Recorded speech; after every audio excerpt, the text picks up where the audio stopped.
अच्छा, शुएब साहब से पूछते हैं। शुएब साहब, बज़ाहिर दोनों जज अच्छी शोहरत के मालिक हैं। मुझे दोनों के लिए, मैंने जो कुछ केसेस उनके माजी के रिपोर्ट होते देखे हैं, मुझे दोनों में मसाइल नज़र नहीं आए। ना मंसूर अली शाह के अंदर नज़र आए, ना याया अफरीदी के नज़र आए।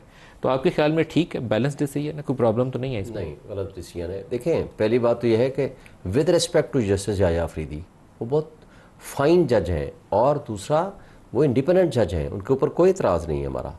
वो तीसरे नंबर पे हैं।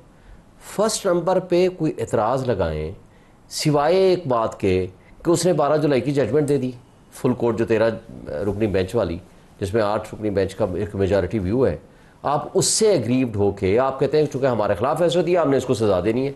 ये बेईमानी और बदनीयती के अलावा कुछ भी नहीं है। आपके ख्याल में वो 12 जुलाई का फैसला जो था वो बुनियाद बना? That is the only consideration, मुझे बता देना, उसके अलावा क्या है? मेरे तो ख्याल में कोई इशू नहीं है, दोनों जज बड़े बैलेंस्ड हैं, मुतवाज़न हैं। देखें, जस्टिस मंसूर अली शाह साहब, with respect to Yahya Afridi and all other जजेस, इंटेलेक्चुअली पिछले 20 साल से या 10 साल से या 12 साल से जब से मैं प्रैक्टिस में हूँ, मैं इनके लेवल का इंटेलेक्चुअली मोस्ट कॉम्पिटेंट जज इनके लेवल का एक भी नहीं है। याया अफरीदी के मामले में भी ये कहा जाता है सब अच्छे जज हैं, क्योंकि याया अफरीदी की मैंने जो जजमेंट्स देखी हैं, मुशर्रफ वाले मामले में पेशावर हाई कोर्ट के अंदर जजेस की थोड़े जज खड़े हो पाते हैं, ताकत चाहिए, हिम्मत चाहिए होती है। आप रिफॉर्मरिस्ट के तौर पर देखें, अगर आप एक इंडिपेंडेंट जज के तौर पर देखें, बेहतरीन राइटर के तौर पर देखें, तो जो वैरायटी या जो कॉम्पिटेंस लेवल मंसूर अली शाह साहब का है वो किसी का नहीं है। अच्छा, आपने नहीं बनाना ना उनको, कोई रीजनिंग तो देंगे ना, नॉट ए सिंगल रीजन।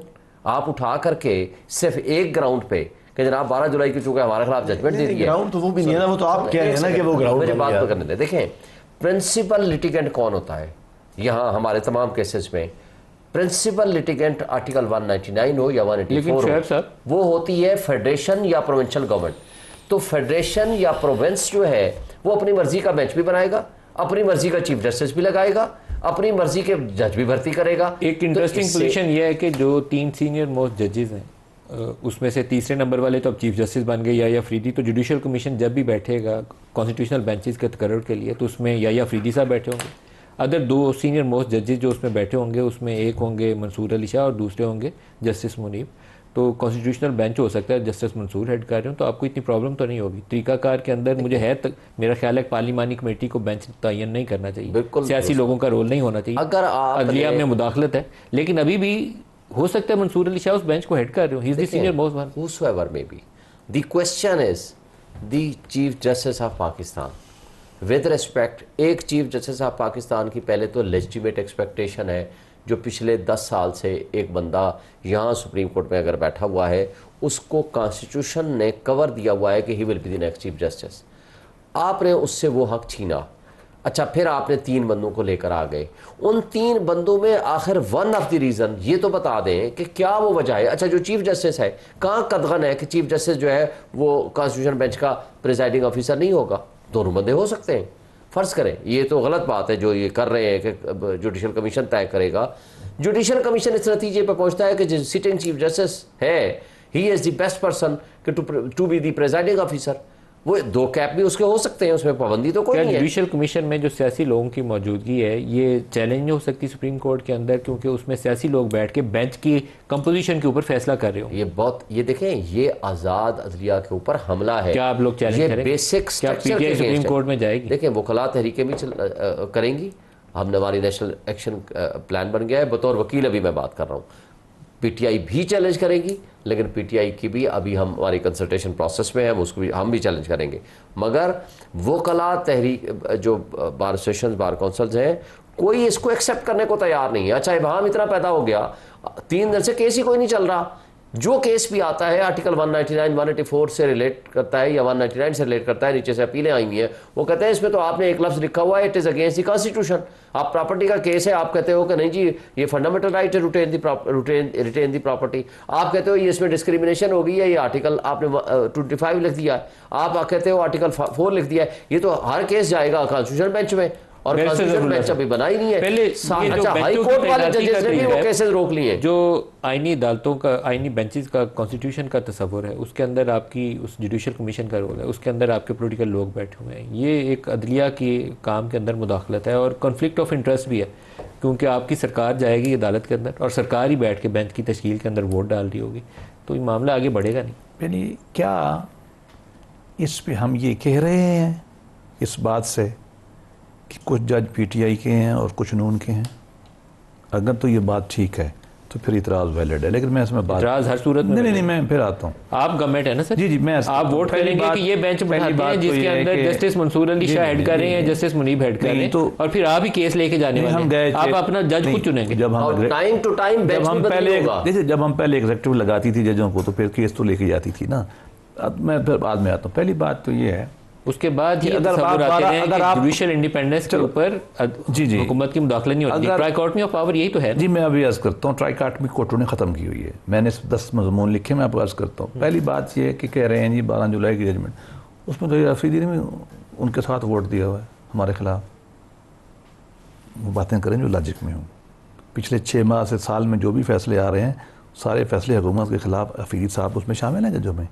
ये फैक्टर नहीं सर, है। अफरीदी साहब की मुखालफत में या कोई आर्गुमेंट नहीं है? उन्होंने दिया ना, मैं उसको जवाब दे रहा हूँ। यहाँ इशू ये है, मैं उसमें वो फर्ज है ना, उन्होंने कहा है ना कि वो शायद 12 जुलाई वाला फैसला, वो जजमेंट उसमें वो भी शामिल थे हमारे खिलाफ, तो ये वजह नहीं है। नंबर 2, रीज़न जो है ना, जो जब जी खुद लगाते हैं अपने सुप्रीम कोर्ट में लाते हैं जज, कभी उन्होंने रीजनिंग दी है नहीं? जैसे इन कैमरा होती है, पूरी दुनिया में यही होती है। तीसरी बात, लेजिटिमेट एक्सपेक्टेशन, ये कहीं दुनिया में होता है कि आप 5वें नंबर से लेके चाचे मामे दामाद को अगले 50 साल के लिए चीफ जस्टिस की लाइन आपने फिक्स की थी कि नहीं की थी सुप्रीम कोर्ट में?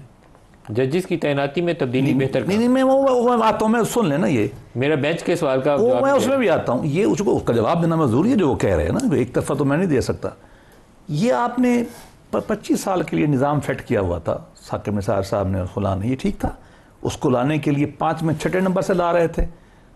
क्या मैं नाम नहीं जजों का कभी नहीं लेना चाहिए, अच्छाई में लेना चाहिए। इस वक्त सुप्रीम कोर्ट के जज ऐसे नहीं है जो 5वें नंबर से थे, हाई कोर्ट से जो उठाए गए। क्यों उठाए गए थे? देखो, कोई हमें सोच समझ की बातें कर। आखिरी बात, ये इश्यूज जो हैं एक कोशिश की गई है और ये इंसानी कोशिश है। मेरे नज़दीक भी ये आइडियल नहीं है। शायद हमारे ड्राफ्ट बहुत बेहतर थे, हमने वाटर डाउन किए JUI के लिए और PTI के लिए, ठीक है ना जी। इसमें मज़ीद इस्लाह की गुंजाइश है। बाकी रह गया बेंचों का मसला। बेंचों में अगर मैं फिर ये कहूँगा, एक ही फिक्र, मैं डिटेल में नहीं जाऊँगा चूँकि दोनों साइड पे आर्गूमेंट मौजूद है।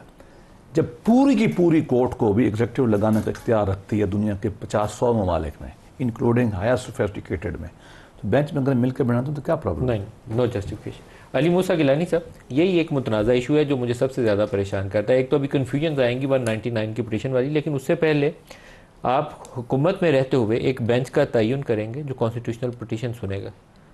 सिर्फ हुकूमती नुमाइंदे होंगे उसमें? आप कंपोजिशन बताएं जुडिशल कमीशन की। क्या जुडिशल कमीशन के अंदर देखिए, मैं इस कंपोजिशन को भी आप छोड़ दें एक सेकेंड।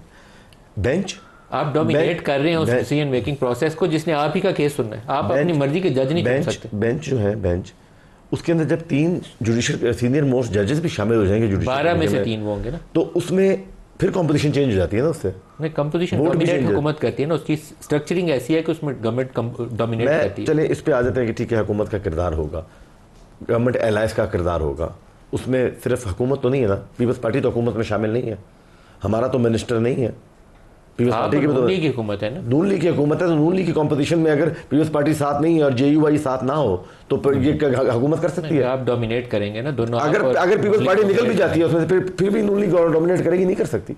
कैसे कर सकती है? मौलाना फजलुर रहमान 1 वोट खींच ले, 2 वोट पीपल्स पार्टी के निकल जाए। आप दोनों हुकूमत में हैं, आप दोनों डोमिनेट कर रहे हैं, उसका स्ट्रक्चर ऐसा है। People's party is not the part of the government. मैं आपको ये क्लैरिफाई कर रहा हूँ, हमारे पास ना कोई वजारत है, नहीं ली, बाकी आप एंजॉय कर रहे हैं गवर्नमेंट। क्या गवर्नमेंट एंजॉय कर रहे हैं? चीज नहीं एंजॉय कर रहे? हमारे कितनी स्टैंडिंग कमेटीज हैं जिसके आप हेड कर रहे हैं, नून लीग से ज्यादा आप हेड कर रहे हैं। स्टैंडिंग कमेटी बिल्कुल बैलेंस के ऊपर है, जितनी PTI के पास उसकी प्रोपोर्शनलिटी है उसी तरह है, बिल्कुल किसी के पास नहीं। उनके मेंबर्स अभी तक चेयरमैन नहीं है, कमेटियां खाली पड़ी हैं। मैं मेंबर हूं पर अभी तक इलेक्शन नहीं होगा चेयरमैन। जुडिशल कमिशन का क्या ये तसव्वुर जस्टिफाइबल होगा या अदालतों में जाके? ये बेसिकली जुडिशल कमीशन, देखिए मैं एक क्योंकि थोड़ा कॉन्स्टिट्यूशनल बेंचेस के तसव्वुर के ऊपर कॉन्स्टिट्यूशनल बेंचेस की बात ये करना चाह रहा हूँ कि पहली बात तो ये थी कि मैं एज पीपल्स पार्टी तो इस बेंच के खिलाफ था, ये होना ही नहीं चाहिए था। बेंच नहीं बनना चाहिए था, हम भी खिलाफ थे। कॉन्स्टिट्यूशन कोर्ट बनना चाहिए था। इस मुल्क में पहला जज किसने लगाया था? वहीं से बात शुरू हुई ना। इफ्तिखार चौधरी साहब किसने अपॉइंट किए थे? क्योंकि उसके वही हमारे लिए इंडिपेंडेंस ऑफ जुडिशरी का मार्वल बन गया, और उसके बाद हर चीज वही हमारा आइडियल बन गया, खुदा बन गया उस वक्त, और हमने कहा कि इसके बाद हर चीज ठीक हो जाएगी। खुदा तो उसको नून लीग ने बनाया उसके बाद क्या हुआ? पीपल्स पार्टी को रगड़ा बहुत मिला था, उसके बाद लीग मजा कर रही थी। उसके बाद क्या हुआ? आप चलते चले, एक चीज इनकी फिक्स होगी कि जी हाई कोर्ट से इस नंबर वाला जज जब आएगा, ऑफर्स होती हैं, मेरे वकील हैं, मैं नाम नहीं लूंगा उनका, उनको कहा गया कि तुम जज वकील बनो, जज बनो, तुम इतने सालों बाद चीफ जस्टिस ऑफ पाकिस्तान होंगे, हम तुम्हें इस तरह पूरा इस तरह जजेस अपॉइंटमेंट्स होती हैं। मेरे वकील ने मुझे कहा, मुझे तो पता भी नहीं था। आपसे एक सवाल पूछ रहा हूँ, साकिब निसार साहब, उनको यहाँ लॉ सेक्रेटरी आप लोगों ने लगाया? जी, हमने लगाया। फिर लॉ सेक्रेटरी से जज भी आप लोगों ने बनाया? जी। तो फिर अगर आपको रगड़ा मिला साकिब निसार से, तो फिर आप डिजर्व करते हैं ना? देखिए, तो अच्छी बात है, जज लगाने का और चीज है, उसके बाद उसको इंसान बनकर अपनी बात को डिफाई कर रहे हैं ना कि हुकूमत जिसको लगाती है फिर उससे रगड़ा भी खाती है, हम लगाएंगे तो रगड़ा भी खा लेंगे। वही हो गया, बात खत्म होगी बात। ये सिस्टम के साथ चौथे नंबर पे इन्होंने सजाद अली शाह को लगाया था, याद है? सजाद अली शाह वाली तो अदालत के साथ बाद में जो वो फिर जो इनके साथ उन्होंने रगड़ा लगाया, इनको भी लगाया, फिर पीपल्स पार्टी इसका मतलब है लगाने से कोई फर्क नहीं। निजाम जो बेहतर है उसको तोड़ना। हमने इस 76 साल लगा के अपने मुल्क के हालात के मुताबिक हमने इंडिपेंडेंस ऑफ जुडिशरी को सिक्योर करने के लिए इन्होंने 18th अमेंडमेंट में 2010 में प्रिंसिपल ऑफ, एक मिनट मैं बात खत्म कर लूँ मेरा, प्रिंसिपल ऑफ सीनियरिटी को इनकॉर्पोरेट कर दिया इनटू द कॉन्स्टिट्यूशन कि जो सीनियर मोस्ट होगा with the next chief justice, ताकि लोग लाइनों में न लगे रहें। और बल्कि ये एक बात याद है, कहते हैं कि सजाद अली शाह ने जाकर के जरदारी साहब के घुटनों पे हाथ लगाया था कि जनाब मुझे चीफ जस्टिस बना दो, मैं आपके साथ खड़ा हूंगा। वो अब याद नहीं है, मैं एक बात कर रहा हूँ, ये मुझे मुनीर मलिक साहब ने एक प्रोग्राम बताया। मुनीर मलिक साहब हमारे बड़े honourable member of the bar है, हमारे साबिक सदर सुप्रीम कोर्ट बार भी हैं। अच्छा, एक बात आपको बता दूं, आज ये जो तकसीम पैदा कर रहे हैं, जिस तरह सुप्रीम कोर्ट के निज़ाम इंसाफ पे ये हमलावर हो रहे हैं, सिर्फ सुप्रीम कोर्ट पे नहीं, ये हाई कोर्ट्स में भी यही हो रहे हैं, इसका नुकसान पूरे मुल्क को, पूरी आवाम को, पूरी कौम को भुगतना पड़ेगा। आप यानी बेंच भी अपनी मर्जी का बनाए और टाइम टू टाइम बेंचेस तब्दील करेंगे। फर्ज करो आपका बेंच केस सुन रहा है, इनको नजर आ रहा है कि नहीं ऑब्जर्वेशन के खिलाफ आ रही है, या बेंच रिजर्व हो गया केस फैसला देने के लिए, आपने उसी वक्त बेंच तोड़ दिया, आपने अगले दिन नया बेंच कॉन्स्टिट्यूट कर दिया। From time to time benches तब्दील होंगे। अच्छा, अगर आपने करना था, बेंच बनाना था, बड़ी अच्छी बात थी। आप सीनियर मोस्ट, जैसे इंडिया में है, सीनियर मोस्ट 5 जो जजेस हैं, they are the constitution benches, constitution cases वो सुनते हैं। अच्छा, आप 7 कर लें, आप 9 कर लें। अच्छा, फिर इसके अंदर जो एक और इबाम है, आपने मिनिमम 5 रखने हैं ना कॉन्स्टिट्यूशन बेंच में। प्रैक्टिस एंड प्रोसीजर एक्ट के तहत आपकी अपील प्रोवाइडेड है, वो अपील के लिए आपको 7 जजेस कम से कम रखने पड़ेंगे। यानी 5 और 7, अगर 12 जजेस आपने सिर्फ आईनी बेंच बना दिए, मुझे बता दें कि फिर कहां लेके जाएंगे? जजेस की तादाद के ऊपर मैं ब्रेक ले लूं, ये साथ इसको करना पड़ेगा मैंडीज के साथ, ये कोई तरीका। लेकिन पहला इशू जो तनाजा खड़ा हो जाना है वही है कि 5 सीनियर मोस्ट क्यों नहीं है। हाँ, क्यों नहीं है? एक ब्रेक ले लें, हमारे साथ रहिए।